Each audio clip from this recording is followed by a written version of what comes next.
ਵਾਹਿਗੁਰੂ जी का खालसा वाहिगुरू जी की फतेह। TV84 ਦੇ ਸਾਰੇ ਦਰਸ਼ਕ ਤੇ ਸਰੋਤੇ ਜਿਹੜੇ ਸਾਡੇ ਨਾਲ ਇਸ ਵਕਤ ਨਾਰਥ ਅਮਰੀਕਾ ਦੇ ਵਿੱਚੋਂ ਜੁੜੇ ਹੋਏ ਆ ਜਾਂ ਫਿਰ ਸੋਸ਼ਲ ਮੀਡੀਆ ਦੇ ਰਾਹੀਂ ਸਾਨੂੰ ਦੁਨੀਆ ਭਰ ਦੇ ਵਿੱਚ ਦੇਖ ਰਹੇ ਆ, ਉਹਨਾਂ ਸਾਰਿਆਂ ਦਾ ਮੈਂ ਅਮਰਵੀਰ ਸਿੰਘ ਅੱਜ ਇਸ ਪ੍ਰੋਗਰਾਮ ਦੇ ਵਿੱਚ ਤਹਿ ਦਿਲੋਂ ਸਵਾਗਤ ਕਰਦਾ। ਵਿਊਅਰਸ, ਅੱਜ ਅਸੀਂ ਪੰਥਕ ਹਵਾਲੇ ਨਾਲ ਗੱਲਬਾਤ ਕਰਾਂਗੇ।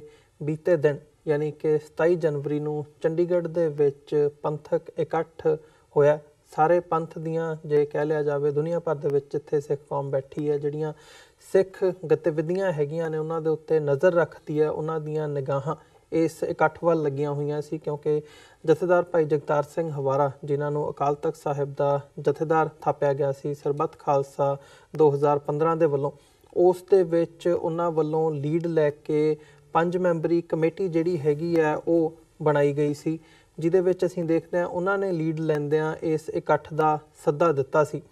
ਸੋ ਇਸ ਇਕੱਠ ਦੇ ਵਿੱਚ 13 ਮਤੇ ਜਿਹੜੇ ਹੈਗੇ ਆ ਉਹ ਪਾਸ ਕੀਤੇ ਗਏ ਆ ਤੇ ਅਲਟੀਮੇਟਮ ਦੇ ਤੌਰ ਤੇ 15 ਫਰਵਰੀ ਤੱਕ ਦਾ ਜਿਹੜਾ ਸਰਕਾਰ ਨੂੰ ਅਲਟੀਮੇਟਮ ਦਿੱਤਾ ਗਿਆ ਤੇ 21 ਮੈਂਬਰੀ ਕਮੇਟੀ ਅੱਗੇ ਅਗਾਊਂ ਗਠਨ ਕਰਨ ਦਾ ਜਿਹੜਾ ਐਲਾਨ ਹੈਗਾ ਉਹ ਕੀਤਾ ਗਿਆ, ਜਿਹਨੇ ਆਉਣ ਵਾਲੇ ਸਮੇਂ ਦੇ ਵਿੱਚ ਮੈਂ ਕਹੂੰਗਾ ਵੀ ਜਿਹੜੇ ਇਹ ਮਤੇ ਪਾਸ ਕੀਤੇ ਗਏ ਆ 13 ਇਹਨਾਂ ਦੀ ਇੰਪਲੀਮੈਂਟੇਸ਼ਨ ਦਾ ਜਿਹੜਾ ਮੁੱਢ ਹੈਗਾ ਉਹਨਾਂ ਨੇ ਵੱਜਣਾ।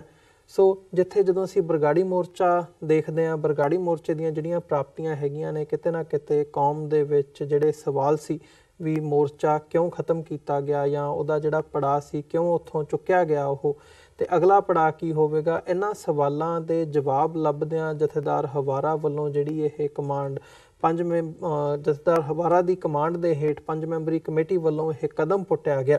ਇਹਦਾ ਕੀ ਪ੍ਰਭਾਵ ਅੱਜ ਅਸੀਂ ਇੱਥੇ ਬੈਠ ਕੇ ਬਾਹਰਲੇ ਮੁਲਕਾਂ ਦੇ ਵਿੱਚ ਦੇਖ ਰਹੇ ਹਾਂ ਤੇ ਆਉਣ ਵਾਲੇ ਸਮੇਂ ਦੇ ਵਿੱਚ ਜੇ ਕਹਿਣਾ ਹੋਵੇ ਤਾਂ ਇਹਦੀ ਇੰਪਲੀਮੈਂਟੇਸ਼ਨ ਜਾਂ ਇਹਦੇ ਜਿਹੜੇ ਪ੍ਰਭਾਵ ਹੈਗੇ ਆ ਕੀ ਪੈ ਸਕਦੇ ਆ, ਇਸ ਬਾਰੇ ਵਿਚਾਰ ਚਰਚਾ ਕਰਾਂਗੇ। ਇਹ ਸਾਰੀ ਗੱਲਬਾਤ ਦੇ ਲਈ ਅੱਜ ਸਾਡੇ ਨਾਲ ਸਿੱਖ ਕੋਆਰਡੀਨੇਸ਼ਨ ਕਮੇਟੀ ਈਸਟ ਕੋਸਟ ਦੇ ਕੋਆਰਡੀਨੇਟਰ ਸਰਦਾਰ ਹਿੰਮਤ ਸਿੰਘ ਵਿਸ਼ੇਸ਼ ਤੌਰ ਤੇ ਸਾਡੇ ਨਾਲ ਇੱਥੇ ਸਟੂਡੀਓ ਦੇ ਵਿੱਚ ਮੌਜੂਦ ਨੇ। ਆਓ ਉਹਨਾਂ ਨਾਲ ਮਿਲ ਕੇ ਵਿਚਾਰ ਚਰਚਾ ਦੀ ਸ਼ੁਰੂਆਤ ਕਰਦੇ ਹਾਂ। ਹਿੰਮਤ ਸਿੰਘ ਜੀ, ਤੁਹਾਡਾ ਸਵਾਗਤ ਹੈ ਜੀ। ਵਾਹਿਗੁਰੂ ਜੀ ਕਾ ਖਾਲਸਾ ਵਾਹਿਗੁਰੂ ਜੀ ਕੀ ਫਤਿਹ। ਹਿੰਮਤ ਸਿੰਘ ਜੀ, ਸ਼ੁਰੂਆਤ ਕਰੀਏ ਮਤਿਆਂ ਤੋਂ ਹੀ। ਮੈਂ ਜਾਣਨਾ ਚਾਹੂੰਗਾ ਤੁਸੀਂ ਸਪੋਰਟ ਪਹਿਲਾਂ ਵੀ ਥਰੋ ਕੀਤੀ ਸੀ, ਤੁਸੀਂ ਆਪਣਾ ਮੈਸੇਜ ਵੀ ਇਸ ਇਕੱਤਰਤਾ ਦੇ ਵਿੱਚ ਭੇਜਿਆ ਸੀ, ਜਿਹੜਾ ਉੱਥੇ ਮੌਜੂਦ ਸੀ ਸੰਗਤਾਂ ਉਹਨਾਂ ਨੇ ਉਹ ਤੁਹਾਡੇ ਵਿਚਾਰ ਵੀ ਉਸ ਬਾਬਤ ਸਰਵਣ ਕੀਤੇ ਹੈਗੇ ਆ। ਸੋ ਕੀ ਕਹਿਣਾ ਚਾਹੋਗੇ ਇਸ ਬਾਰੇ, ਕਿਵੇਂ ਦੀ ਰਹੀ ਇਹ ਮੀਟਿੰਗ, ਕਿੰਨੀ ਕੁ ਪੋਜ਼ਿਟਿਵ, ਕਿਉਂਕਿ ਇੱਕ ਨੈਗੇਟਿਵਿਟੀ ਦਾ ਜਿਹੜਾ ਐਲੀਮੈਂਟ ਸੀ ਇੱਕ ਦੂਜੇ ਦੀਆਂ ਲੱਤਾਂ ਖਿੱਚਣ ਵਾਲਾ ਉਹ ਵੀ ਕਿਤੇ ਨਾ ਕਿਤੇ ਨਜ਼ਰ ਆਇਆ ਜੀ। ਔਰਵੀਰ ਸਿੰਘ ਜੀ, ਦੇਖੋ ਜਿਹੜੀ ਇਹ 27 ਤਰੀਕ ਦੀ ਮੀਟਿੰਗ ਸਿੰਘ ਸਾਹਿਬ ਜਥੇਦਾਰ ਜਗਤਾਰ ਸਿੰਘ ਜੀ ਹਵਾਰਾ ਸ਼੍ਰੀ ਅਕਾਲ ਤਖਤ ਸਾਹਿਬ ਦੇ ਸੱਦੇ ਪੱਤਰ ਦੇ ਉੱਤੇ ਮੀਟਿੰਗ ਸੀਗੀ, ਜਿਹੜੀ ਕਿ ਉਹਨਾਂ ਨੇ ਪਿਛਲੇ ਦਿਨ ਹੀ ਅਸੀਂ ਜ਼ਿਕਰ ਵੀ ਕੀਤਾ ਸੀ ਕਿ 5 ਮੈਂਬਰੀ ਕਮੇਟੀ ਜਿਹੜੀ ਜਿਹਦੇ ਵਿੱਚ ਉਹਨਾਂ ਨੇ ਭਾਈ ਨਾਰਾਇਣ ਸਿੰਘ ਜੀ ਚੌੜਾ ਔਰ ਜਿਹੜੇ ਬਾਕੀ ਉਹਨਾਂ ਦੇ ਨਾਲ 5 ਸਿੰਘ ਐਡਵੋਕੇਟ ਅਮਰ ਸਿੰਘ ਚਾਹਲ, ਜਿਹੜੇ ਪਹਿਰੇਦਾਰ ਅਖਬਾਰ ਦੇ ਆਪਣੇ ਹੀਰਾ ਸਾਹਿਬ ਹੋਣੀ ਜੀ, ਪ੍ਰੋਫੈਸਰ ਬਲਜਿੰਦਰ ਸਿੰਘ ਔਰ ਸੰਤੋਖ ਸਿੰਘ ਦਾਬੇਵਾਲਾ, ਇਹ ਬੜੇ ਸੂਝਵਾਨ ਗੁਰਸਿੱਖ ਜਿਨ੍ਹਾਂ ਦੇ ਬੇਦਾਗ ਸ਼ਖਸੀਅਤਾਂ ਔਰ ਕੌਮ ਨੂੰ ਮਾਣ ਦੇ ਕੋਈ ਚੰਗਾ ਮੈਸੇਜ ਜਿਹੜਾ ਉਹ ਦੇਣਗੇ। ਸੋ ਮੈਸੇਜ ਜਿਹੜਾ ਮਤਿਆਂ ਦੇ ਰੂਪ ਦੇ ਵਿੱਚ ਵਧੀਆ ਸੀ, ਉਹ ਇੰਪਲੀਮੈਂਟ ਹੋਣ ਤੇ ਨਤੀਜੇ ਸਾਹਮਣੇ ਆਉਣਗੇ। ਸੋ ਕੁੱਲ ਮਿਲਾ ਕੇ ਜੇ ਅਸੀਂ ਸਾਡੇ ਪੰਥ ਵਿੱਚ ਜੇ ਆਪਾਂ ਸਰਬੱਤ ਖਾਲਸਾ 2015 ਦੀ ਗੱਲ ਕਰੀਏ, ਸੋ 15 ਦੀ ਜਿਹੜੀ ਸਰਬੱਤ ਖਾਲਸਾ ਦੇ ਵਿੱਚ ਸਟੇਜ ਸੀਗੀ ਉਹਦੇ ਉੱਤੇ ਵੀ ਕਾਫੀ ਖਿੱਚੋਤਾਣ ਜਿਹੜੀ ਆ ਉਹ ਅਸੀਂ ਦੇਖੀ ਆ ਸੋਸ਼ਲ ਮੀਡੀਆ 'ਤੇ ਅੱਜ ਵੀ ਜਿਹੜੀਆਂ ਵੀਡੀਓਜ਼ ਪਈਆਂ। ਨੋ ਡਾਊਟ ਕਿ ਚੰਡੀਗੜ੍ਹ ਦੀ 27 ਤਰੀਕ ਦੀ ਮੀਟਿੰਗ ਦੇ ਵਿੱਚ ਵੀ ਜਿਹੜਾ ਉੱਥੇ ਜਥੇਬੰਦੀਆਂ ਨੇ ਇਕੱਠ ਸੀ, ਨੁਮਾਇੰਦਾ ਇਕੱਠ, ਉਹਦੇ ਵਿੱਚ ਕੁਛ ਜਿਹੜੀਆਂ ਆਪਸੀ ਕਮਿਊਨੀਕੇਸ਼ਨ ਗੈਪ ਦਾ ਜਿਹੜਾ ਸਾਨੂੰ ਨਜ਼ਰ ਆਇਆ ਔਰ ਕੁਛ ਨੌਜਵਾਨ ਵੀਰ ਜਿਹੜੇ ਕਾਫੀ ਉਤਸ਼ਾਹ ਦੇ ਵਿੱਚ ਸੀਗੇ ਜੀ ਔਰ ਨੌਜਵਾਨਾਂ ਨੂੰ ਜਿਹੜਾ ਉੱਥੇ ਉਹਨਾਂ ਦਾ ਅਸੀਂ ਦੇਖਿਆ ਕੁਛ ਨੈਗੇਟਿਵ ਵੀ ਸਾਨੂੰ ਲੱਗਿਆ ਕਿ ਉਹ ਰੌਲਾ ਨਹੀਂ ਪੈਣਾ ਚਾਹੀਦਾ ਸੀ। ਪਰ ਮੈਂ ਸਮਝਦਾ ਜਿਹੜੇ ਵੱਡੇ ਇਕੱਤਰਤਾਵਾਂ ਪੰਥ ਦੀਆਂ ਹੁੰਦੀਆਂ, ਸੋ ਕਿਤੇ ਨਾ ਕਿਤੇ ਜਿਹੜੀਆਂ ਇਹ ਸੀਨ ਸਾਨੂੰ ਦੇਖਣ ਨੂੰ ਮਿਲਦੇ ਆ, ਭਾਵੇਂ ਉਹ ਜੂਨ 1984 6 ਜੂਨ ਦਾ ਜਿਹੜਾ ਦਿਨ ਹੁੰਦਾ ਅਕਾਲ ਤਖਤ ਸਾਹਿਬ ਦੇ, ਉੱਥੇ ਵੀ ਸਿੱਖਾਂ ਦੇ ਵਿੱਚ ਕੁਛ ਨਾ ਕੁਛ ਜਿਹੜੀਆਂ ਝੜਪਾਂ ਹਰੇਕ ਸਾਲ, ਇਹ ਕੁਛ ਏਜੰਸੀਆਂ ਦੇ ਬੰਦੇ ਅਸੀਂ ਕਹਿ ਸਕਦੇ ਆ ਜਾਂ ਸਿੱਖਾਂ ਦੇ ਵਿੱਚ ਆਪਣੇ ਆਪ ਦੇ ਵਿੱਚ ਥੋੜ੍ਹਾ ਕਮਿਊਨੀਕੇਸ਼ਨ ਗੈਪ ਕਹਿ ਸਕਦੇ ਆ। ਪਰ ਓਵਰਆਲ ਜੇ ਅਸੀਂ ਦੇਖਦੇ ਹਾਂ ਅੱਜ ਵਿਦੇਸ਼ਾਂ ਵਿੱਚ ਬੈਠੇ ਹੋਏ ਇਸ ਸਾਰੇ ਘਟਨਾਕ੍ਰਮ ਨੂੰ 27 ਤਰੀਕ ਦੀ ਮੀਟਿੰਗ ਨੂੰ, ਸੋ ਕੁੱਲ ਮਿਲਾ ਕੇ ਜਿਹੜਾ ਪੋਜ਼ਿਟਿਵ ਜਿਹੜਾ ਨਜ਼ਰ ਆਇਆ ਸਾਨੂੰ ਉੱਥੇ ਕਾਰਜਕਾਰੀ ਜਥੇਦਾਰ ਸਾਹਿਬਾਨਾਂ ਦਾ ਪੁੱਜਣਾ ਜੀ, ਔਰ ਵੱਡੀਆਂ ਜਿਹੜੀਆਂ ਜਥੇਬੰਦੀਆਂ ਪੰਜਾਬ ਦੇ ਵਿੱਚ, ਚਾਹੇ ਨੌਜਵਾਨ ਵੱਡੀ ਗਿਣਤੀ ਦੇ ਵਿੱਚ ਆਏ ਆ, ਜਥੇਦਾਰ ਸਾਹਿਬ ਨੂੰ ਆਪਣਾ ਰੋਲ ਮਾਡਲ ਹੀਰੋ ਮੰਨਦੇ ਆ। ਸੋ ਕੁੱਲ ਮਿਲਾ ਕੇ ਜਿਹੜਾ ਮੀਟਿੰਗ ਦਾ ਪ੍ਰਭਾਵ ਉਹ ਬਹੁਤ ਵਧੀਆ ਗਿਆ। ਔਰ ਜਥੇਦਾਰ ਜਗਤਾਰ ਸਿੰਘ ਹਵਾਰਾ ਦੀ ਜਿਹੜੀ ਆ ਅਗਵਾਈ, ਉਹ ਉਸ ਮੀਟਿੰਗ ਦੇ ਵਿੱਚ ਇਹ ਸੰਗਤਾਂ ਨੇ ਦਿਖਾ ਦਿੱਤਾ, ਜਥੇਬੰਦੀਆਂ ਨੇ ਉਹਨਾਂ ਨੇ ਕਬੂਲੀ ਆ। ਸੋ ਇਹ ਮੈਂ ਸਮਝਦਾ ਕਿ ਜਿਵੇਂ ਬਰਗਾੜੀ ਦਾ ਮੋਰਚਾ ਜਿਹੜਾ ਸੀਗਾ, ਕਾਫੀ ਨਿਰਾਸ਼ਾ ਜਿਹੜੀ ਕੌਮ ਨੂੰ ਦੇ ਵਿੱਚ ਪਾਈ ਜਾ ਰਹੀ ਸੀਗੀ, ਕਿਉਂਕਿ ਬਰਗਾੜੀ ਮੋਰਚੇ ਦੇ ਚੱਕਣ ਦੇ ਕਾਰਨ ਜਿਹੜੇ ਅਜੇ ਤੱਕ ਸਪਸ਼ਟ ਨਹੀਂ ਹੋਏ। ਸੋ ਉਸ ਨਿਰਾਸ਼ਾ ਦੇ ਆਲਮ ਦੇ ਵਿੱਚੋਂ ਕੱਢਣ ਲਈ ਸਿੰਘ ਸਾਹਿਬ ਜਥੇਦਾਰ ਜਗਤਾਰ ਸਿੰਘ ਹਵਾਰਾ ਨੇ ਆਪ ਜਿਹੜੀ ਕਮਾਂਡ ਸੰਭਾਲੀ, ਔਰ ਉਹਨਾਂ ਨੇ 5 ਸਿੰਘਾਂ ਦੀ ਜਿਹੜੀ ਇਹ ਕਮੇਟੀ ਜਿਹੜੀ ਇਹਨਾਂ ਨੂੰ ਅਗਵਾਈ ਸੌਂਪੀ ਕਿ ਤੁਸੀਂ ਮੀਟਿੰਗ ਕਰੋ, ਉਹਦੀ ਸਮੀਖਿਆ ਕਰੋ ਬਰਗਾੜੀ ਮੋਰਚੇ ਦੀ, ਔਰ ਇੱਕ ਚੰਗਾ ਟੀਮ ਜਿਹੜੀ ਨਾ ਪੰਜਾਬ ਭਰ ਦੇ ਵਿੱਚੋਂ ਗੁਰਸਿੱਖਾਂ ਦੀ ਲੈ ਕੇ ਇਹਨੂੰ ਯੋਗ ਜਿਹੜੀ ਆ ਡਾਇਰੈਕਸ਼ਨ ਦੇ ਵਿੱਚ ਨੂੰ, ਔਰ ਯੋਗ ਅਗਵਾਈ ਹੋਵੇ ਸਹੀ ਡਾਇਰੈਕਸ਼ਨ ਦੇ ਵਿੱਚ। ਜਿਹੜੇ ਪੰਜਾਬ ਦੇ ਮਸਲੇ ਆ, ਉਹ ਭਾਵੇਂ ਗੁਰੂ ਗ੍ਰੰਥ ਸਾਹਿਬ ਦੀ ਬੇਹੁਰਮਤੀ ਦੇ ਹੋਣ, ਉਹ ਭਾਵੇਂ ਆਪਣੇ ਪੰਜਾਬ ਦੇ ਜਿਹੜੇ ਸਿਆਸੀ ਰਾਜਨੀਤਿਕ ਸਾਰੇ ਮਸਲਿਆਂ ਦੇ ਉੱਤੇ ਨੁਕਤਾ ਨਿਗਾਹ ਦੇ ਨਾਲ ਉਸ ਕਮੇਟੀ ਦਾ ਗਠਨ ਕੀਤਾ ਗਿਆ ਸੀ। ਔਰ ਮੈਂ ਸਮਝਦਾ ਵੀ ਇਹ ਮੀਟਿੰਗ ਆਪਣੇ ਆਪ ਦੇ ਵਿੱਚ ਸਫਲਤਾਪੂਰਵਕ ਔਰ ਪ੍ਰਭਾਵਸ਼ਾਲੀ ਰਹੀ ਆ। ਸੋ ਆਉਣ ਵਾਲੇ ਸਮੇਂ ਦੇ ਵਿੱਚ ਜਿਹੜੀ ਚੰਗੀ ਯੋਗ ਅਗਵਾਈ ਹੋਰ ਵੀ ਅੱਗੇ ਸਿੰਘ ਸਾਹਿਬ ਜਥੇਦਾਰ ਜਗਤਾਰ ਸਿੰਘ ਹਵਾਰਾ ਦੇ ਦਿਸ਼ਾ ਨਿਰਦੇਸ਼ਾਂ ਦੇ ਵਿੱਚ ਇਹ ਸਿੰਘ ਜਿਹੜੇ ਅੱਗੇ ਵਧਾਉਣਗੇ। ਜੀ, ਤੇ ਗੱਲ ਹਿੰਮਤ ਸਿੰਘ ਜੀ ਮਤਿਆਂ ਦੀ ਕਰੀਏ। ਜਦੋਂ ਮਤਿਆਂ ਦੀ ਗੱਲ ਆਉਂਦੀ ਹੈ ਤੇ ਇਹੀ ਹੁੰਦਾ ਕਿ ਮਤਿਆਂ ਦੀ ਇੰਪਲੀਮੈਂਟੇਸ਼ਨ ਕਿਵੇਂ ਹੋਊਗੀ ਜਾਂ ਹੋ ਸਕੇਗੀ, ਨਹੀਂ ਹੋ ਸਕੇਗੀ, ਕਿਉਂਕਿ ਸਰਬੱਤ ਖਾਲਸਾ ਜੋ 2015 ਦੇ ਵਿੱਚ ਹੋਇਆ ਸੀ ਉਹਦਾ ਵੀ ਅਸੀਂ ਦੇਖਦੇ ਹਾਂ ਇੱਕ ਲੰਬੀ ਲਿਸਟ ਸੀ। ਇਹਦੇ ਵੀ ਅਸੀਂ ਜਦੋਂ ਮਤੇ ਦੇਖਦੇ ਹਾਂ ਤੇ 13 ਮਤੇ ਹੈਗੇ ਆ ਇਸ ਇਕੱਠ ਦੇ ਵਿੱਚ ਜੋ ਪਾਸ ਕੀਤੇ ਗਏ ਆ, ਪਰ ਇਹਨਾਂ ਦੀ ਇੰਪਲੀਮੈਂਟੇਸ਼ਨ ਬਾਬਤ ਜਦੋਂ ਸਵਾਲ ਆਉਂਦਾ ਉਹ ਬਹੁਤ ਵੱਡਾ ਹੁੰਦਾ। ਕੀ ਆਉਣ ਵਾਲੇ ਸਮੇਂ ਦੇ ਵਿੱਚ ਇਹਦੀ ਇੰਪਲੀਮੈਂਟੇਸ਼ਨ ਹੋਵੇਗੀ, ਕਿਵੇਂ ਹੋਵੇਗੀ, ਤੇ ਇਹਨਾਂ 13 ਮਤਿਆਂ ਬਾਰੇ? ਦੇਖੋ, ਮੈਂ ਜਿਹੜੀ ਇੰਪਲੀਮੈਂਟ ਕਰਨ ਦੀ ਗੱਲ ਹੈ ਨਾ ਜੀ, ਉਹਦੇ ਵਿੱਚ ਸਿੰਘ ਸਾਹਿਬ ਜਥੇਦਾਰ ਜਗਤਾਰ ਸਿੰਘ ਹਵਾਰਾ ਜੀ ਉਹਨਾਂ ਦੀ ਜਿਹੜੀ ਉਹਨਾਂ ਦੀ ਸੋਚ ਆ, ਨੰਬਰ 1 ਤੇ ਉਹ ਪੰਥ ਨੂੰ ਇਕੱਠਾ ਕਰਨਾ ਚਾਹੁੰਦੇ ਇੱਕ ਕੇਸਰੀ ਨਿਸ਼ਾਨ ਥੱਲੇ। ਸੋ ਉਹਨਾਂ ਦਾ ਸੱਦਾ ਪੱਤਰ ਹਮੇਸ਼ਾ ਹੀ, ਉਹਨਾਂ ਦੇ ਜਿਹੜੇ ਸੁਨੇਹੇ ਆਉਂਦੇ ਆ ਚਿੱਠੀਆਂ ਰਾਹੀਂ, ਉਹ ਸੁਨੇਹਾਂ ਦੇ ਵਿੱਚ ਉਹਨਾਂ ਦਾ ਹਮੇਸ਼ਾ ਹੀ ਜ਼ਿਕਰ ਆਉਂਦਾ ਵੀ ਪੰਥ ਇੱਕ ਪਲੇਟਫਾਰਮ ਇੱਕ ਕੇਸਰੀ ਨਿਸ਼ਾਨ ਸਾਹਿਬ ਥੱਲੇ ਇਕੱਠਾ ਹੋਵੇ। ਹੁਣ ਸਰਬੱਤ ਖਾਲਸਾ 2015 ਦੇ ਵਿੱਚ ਇੱਕ ਮਤਾ ਸੀ ਵਰਲਡ ਸਿੱਖ ਪਾਰਲੀਮੈਂਟ ਦਾ ਜੀ। ਸੋ ਉਸ ਮਤੇ ਦੇ ਉੱਤੇ ਜਦੋਂ ਸਾਡੇ ਕਾਰਜਕਾਰੀ ਜਥੇਦਾਰ ਸਾਹਿਬਾਨਾਂ ਨੇ 3 ਸਾਲ ਤੱਕ ਕੋਈ ਗੱਲ ਨਹੀਂ ਕੀਤੀ, ਸੋ ਉਹਨਾਂ ਨੇ ਫਿਰ ਵਿਦੇਸ਼ਾਂ ਵਿੱਚ ਬੈਠੇ ਹੋਏ ਸਿੱਖਾਂ ਨੂੰ ਆਪਣੇ ਜਿਹੜੇ ਲਿਖਤੀ ਸੱਦੇ ਪੱਤਰਾਂ ਦੇ ਨਾਲ ਉਹਨਾਂ ਨੇ ਇਹ ਗੱਲ ਕੀਤੀ ਕਿ ਇਹਨੂੰ ਤੋਰਿਆ ਜਾਵੇ। ਹੁਣ ਡਾਇਸਪੋਰਾ ਦੇ ਵਿੱਚ ਉਸ ਮਤੇ ਦੇ ਉੱਤੇ ਇੰਪਲੀਮੈਂਟ ਹੋਇਆ। ਅੱਜ ਜਿਹੜਾ ਕੁੱਲ ਮਿਲਾ ਕੇ ਜਿਹੜਾ ਉਹ ਕਾਫੀ ਨਜ਼ਦੀਕ, ਜਿਹੜਾ 150 ਦਾ ਕੋਰਮ ਹੈਗਾ ਵਿਦੇਸ਼ਾਂ ਦੇ ਵਿੱਚ ਵਰਲਡ ਸਿੱਖ ਪਾਰਲੀਮੈਂਟ ਦਾ, ਉਹ ਨੇੜੇ ਆ। ਸੋ ਇਸੇ ਤਰ੍ਹਾਂ ਜਿਹੜੀ ਇਹ ਕਾਰਜਕਾਰੀ ਕਮੇਟੀ, ਜਿਹੜੀ ਆਰਜੀ ਕਮੇਟੀ ਬਣਾਈ ਗਈ ਸੀਗੀ, ਇਹਨਾਂ ਨੇ ਆਪਣਾ ਜਿਹੜਾ ਰੋਲ ਬਾਖੂਬੀ ਨਿਭਾਇਆ, ਬਹੁਤ ਚੱਜੇ ਢੰਗ ਦੇ ਨਾਲ, ਔਰ ਬਹੁਤ ਵਧੀਆ ਸੂਝ ਬੂਝ ਦੇ ਨਾਲ ਜਿਹੜੇ ਮਤੇ ਲਿਆਂਦੇ ਗਏ 13, ਉਹਨਾਂ ਦੇ ਵਿੱਚ ਹੁਣ ਉਹਨਾਂ ਨੂੰ ਇੰਪਲੀਮੈਂਟ ਕਰਨ ਦੀ ਜਦੋਂ ਗੱਲ ਆ, ਉਹਦੇ ਵਿੱਚ ਉਹਨਾਂ ਨੇ ਇੱਕ ਇਸ 5 ਮੈਂਬਰੀ ਕਮੇਟੀ ਨੂੰ 21 ਮੈਂਬਰੀ ਕਰਨ ਦੀ ਜਿਹੜੀ ਤਜਵੀਜ਼ ਆ ਉਸ ਮੀਟਿੰਗ ਦੇ ਵਿੱਚ ਰੱਖੀ ਗਈ ਸੀ। ਔਰ ਉਹਦੇ ਵਿੱਚ ਕਾਫੀ ਸਾਰੇ ਨੌਜਵਾਨ ਸਿੱਖਾਂ ਨੂੰ, ਗੁਰਸਿੱਖ ਜਿਹੜੇ ਹੈਗੇ ਆ, ਉਹਨਾਂ ਨੂੰ ਰੱਖਿਆ ਗਿਆ ਆ। ਉਹਦੇ ਵਿੱਚ ਜਿਹੜੇ ਐਕਸਪੀਰੀਅੰਸ ਵਾਲੇ ਪੁਰਾਣੇ ਜਿਨ੍ਹਾਂ ਦਾ ਤਜਰਬਾ ਆ ਪੰਥਕ ਸਫਾਂ ਦੇ ਵਿੱਚ, ਜਿਹੜੇ ਬੇਦਾਗ ਗੁਰਸਿੱਖ ਆ, ਉਹਨਾਂ ਨੂੰ ਉਹ ਲੈ ਕੇ ਅੱਗੇ ਇਸ 21 ਮੈਂਬਰੀ ਕਮੇਟੀ ਦੇ ਰਾਹੀਂ ਜੀ ਇੰਪਲੀਮੈਂਟ ਕਰਨ ਦੀ ਜਿਹੜੀ ਉਹਨਾਂ ਦੀ ਅੱਗੇ ਹੈਗੀ ਆ। ਸੋ ਮੈਂ ਹੁਣ ਜਦੋਂ ਅਸੀਂ ਮਤੇ ਸਾਡੇ ਸਾਹਮਣੇ ਮਤੇ ਆ, ਸੋਸ਼ਲ ਮੀਡੀਆ ਤੇ ਵੀ ਪੜ੍ਹੇ ਗਏ ਆ ਮਤੇ ਜੀ। ਸੋ ਮੈਂ ਨਿਊਜ਼ਾਂ ਪਈਆਂ ਸਾਰੀਆਂ, ਭਾਈ ਨਾਰਾਇਣ ਸਿੰਘ ਜੀ ਚੌੜਾ ਕਮੇਟੀ ਦੇ ਮੈਂਬਰ ਸੀ, ਉਹਨਾਂ ਨੇ ਪਾਇਆ। ਹੁਣ ਮਤਿਆਂ ਦੇ ਵਿੱਚ ਜਦੋਂ ਅਸੀਂ ਨਜ਼ਰ ਮਾਰਦੇ ਹਾਂ, ਭਾਵੇਂ ਕਿ ਜਿਹੜਾ ਸਰਬੱਤ ਖਾਲਸਾ 2015 ਦੇ ਵਿੱਚ ਹੋਇਆ ਸੀ, ਉਹਦੇ ਵਿੱਚ ਉਹਨਾਂ ਨੇ ਇੱਕ ਮਤਾ ਸੀ ਵੀ ਬੰਦੀ ਛੋੜ ਦਿਵਸ ਤੇ ਔਰ ਖਾਲਸਾ ਸਰਜਣਾ ਦਿਵਸ ਤੇ ਜਿਹੜਾ ਹਰ ਸਾਲ ਜਿਹੜਾ ਉਹ ਸਰਬੱਤ ਖਾਲਸਾ ਸੱਦਿਆ ਜਾਏਗਾ, ਪਰ ਉਹ ਹੋਇਆ ਨਹੀਂ ਇੰਪਲੀਮੈਂਟ। ਸੋ ਹੁਣ ਇਸ ਮੀਟਿੰਗ ਦੇ ਵਿੱਚ ਇਹ ਗੱਲ ਤਜਵੀਜ਼ ਲਿਆਂਦੀ ਆ ਵੀ ਇਹ ਸਰਬੱਤ ਖਾਲਸਾ ਜਿਹੜਾ ਆ ਉਹ ਜਥੇਦਾਰ ਸਾਹਿਬ ਨੂੰ ਇਸ ਮੀਟਿੰਗ ਦੇ ਵਿੱਚ ਅਪੀਲ ਕੀਤੀ ਗਈ ਆ ਵੀ ਉਹ ਹੁਣ ਕੌਮ ਨੂੰ ਦੱਸਣ ਕਿ ਅਸੀਂ ਆਉਣ ਵਾਲੀ ਵਿਸਾਖੀ ਤੇ ਸਰਬੱਤ ਖਾਲਸਾ ਕਰਨਾ ਕਿ ਨਹੀਂ ਕਰਨਾ। ਹੁਣ ਇਹ ਜਿਹੜਾ ਮਤਾ ਆ ਇਹ ਜਥੇਦਾਰ ਸਾਹਿਬ ਕੋਲ ਰਕਮਾ ਆ, ਉਹ ਆਪਣੇ ਜਿਹੜੇ ਉਹਨਾਂ ਦੀ ਸਲਾਹਕਾਰ ਆ ਪੰਥ ਦੀ ਜਿਹੜੀ ਆਵਾਜ਼ ਹੋਏਗੀ ਉਸ ਮੁਤਾਬਕ ਉਸ ਮਤੇ ਨੂੰ ਅੱਗੇ ਤੋਰਨਗੇ। ਜਦੋਂ ਅਸੀਂ ਦੂਜੇ ਨੰਬਰ ਤੇ ਮਤੇ ਦੀ ਗੱਲ ਕਰਦੇ ਆ, ਹੁਣ ਮੀਰੀ ਪੀਰੀ ਦੇ ਸਿਧਾਂਤ ਦੀ ਜਿਹੜੀ ਸਮੇਲਤਾ ਰਾਜਨੀਤਿਕ ਮੰਚ ਤੇ ਜਿਹੜਾ ਖਿਲਾਫ ਪੈਦਾ ਹੋਇਆ, ਉਹਦੇ ਖਲਾਅ ਨੂੰ ਅੱਗੇ ਕਿਵੇਂ ਤੋਰਨਾ।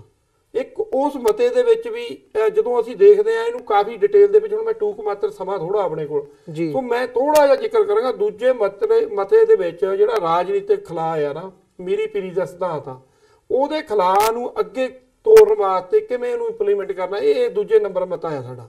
ਸੋ ਤੀਜੇ ਨੰਬਰ ਮਤੇ ਦੇ ਵਿੱਚ ਸਿੱਖ ਜਗਤ ਅਤੇ ਪੰਥ ਪ੍ਰਸਤ ਜਥੇਬੰਦੀਆਂ ਸਿਆਸੀ ਪਾਰਟੀਆਂ ਨੂੰ ਇੱਕ ਸੁਰਤਾ ਵਿੱਚ ਲਿਆ ਕੇ ਸ਼੍ਰੋਮਣੀ ਗੁਰਦੁਆਰਾ ਪ੍ਰਬੰਧਕ ਕਮੇਟੀ ਦਿੱਲੀ ਮੈਨੇਜਮੈਂਟ ਕਮੇਟੀ ਜਿਹੜੀ ਤਖਤ ਹਜੂਰ ਸਾਹਿਬ ਜਿਹੜਾ ਦਾ ਬੋਰਡ ਆ, ਤਖਤ ਸ੍ਰੀ ਪਟਨਾ ਸਾਹਿਬ ਦਾ ਬੋਰਡ ਆ, ਉਹਦੇ ਉੱਤੇ RSS ਦਾ ਕਬਜ਼ਾ, ਉਹਨੂੰ ਕਿਵੇਂ ਆਜ਼ਾਦ ਕਰਾਇਆ ਜਾਵੇ। ਇਸ ਮਤੇ ਦੇ ਵਿੱਚ ਜਿਹੜਾ ਆ ਉਹਨੂੰ ਉਹਦੇ ਡਿਟੇਲ ਦੇ ਵਿੱਚ, ਹੁਣ ਮਤੇ ਕਾਫੀ ਡਿਟੇਲ ਦੇ ਵਿੱਚ ਗੱਲ ਜਿਹੜੀ ਕਲੀਅਰ ਕੀਤੀ ਹੋਈ ਆ, ਪਰ ਆਪਾਂ ਗੱਲ ਕਰ ਰਹੇ ਹਾਂ ਟੂਕ ਮਾਤਰ ਕਿ ਥੋੜਾ ਸਮਾਂ ਘੱਟ ਹੋਣ ਕਰਕੇ।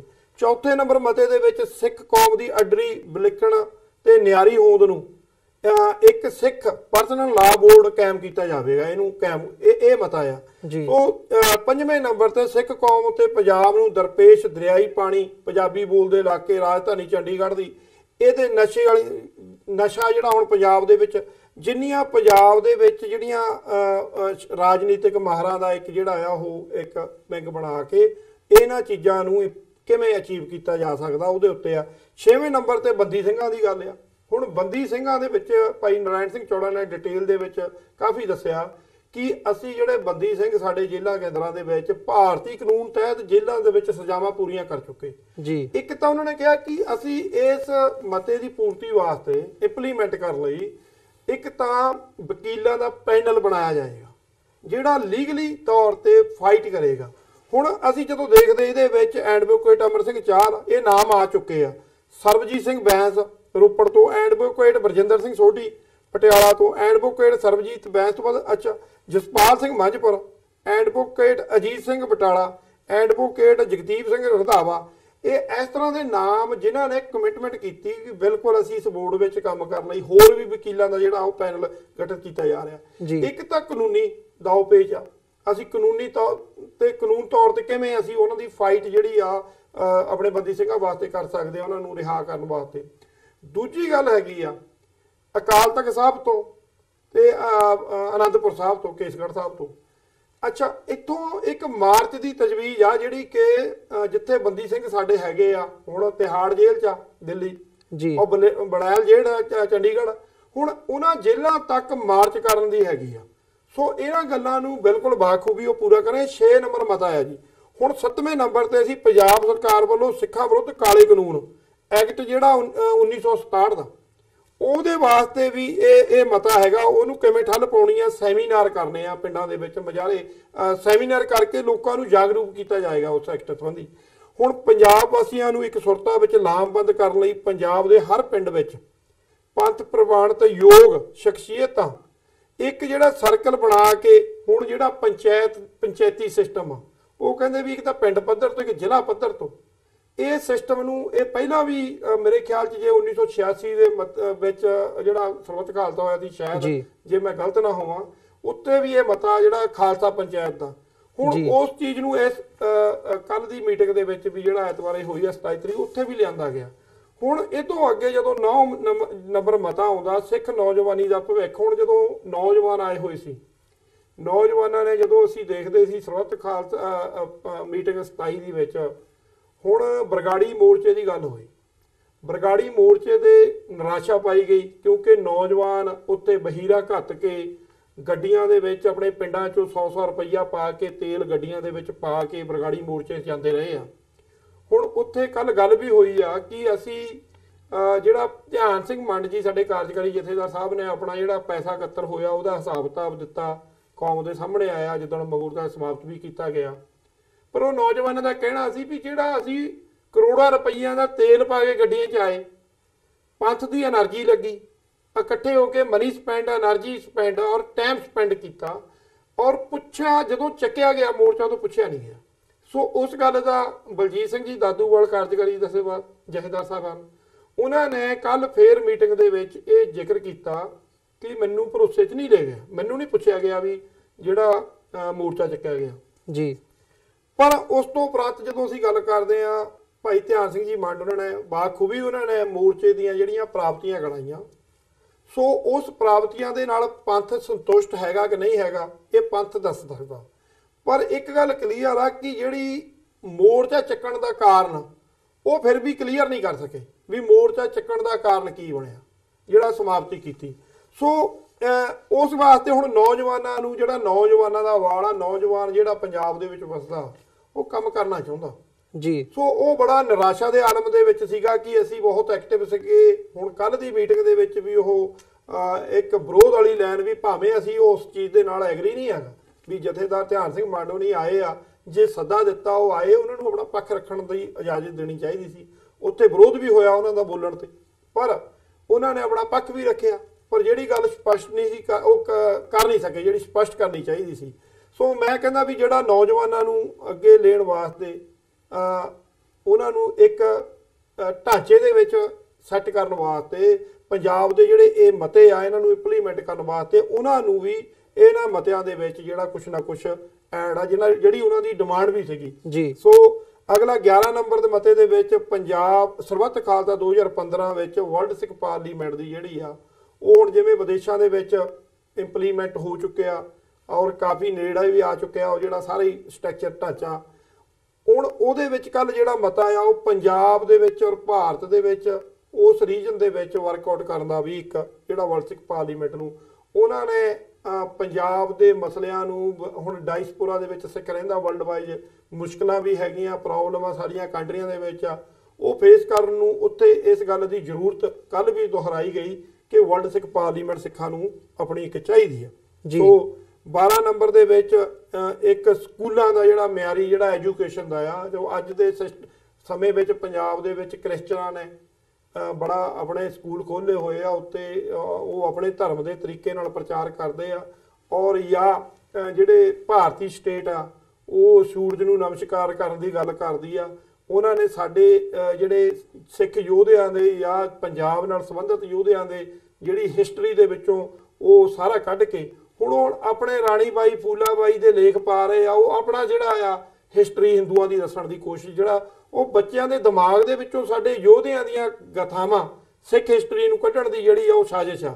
ਸੋ ਉਹਦੇ ਵਾਸਤੇ ਇੱਕ ਸਕੂਲ ਜਿਹੜਾ ਕਾਇਮ ਕਰਨ ਦੀ ਔਰ ਬੱਚਿਆਂ ਦੀ ਐਜੂਕੇਸ਼ਨ ਯੂਨੀਵਰਸਿਟੀ ਤੱਕ ਕਾਇਮ ਕਰਨ ਦਾ ਜਿਹੜਾ ਇੱਕ ਮਤਾ ਆ ਉਹ ਕਾਫੀ ਡਿਟੇਲ ਦੇ ਵਿੱਚ ਆ।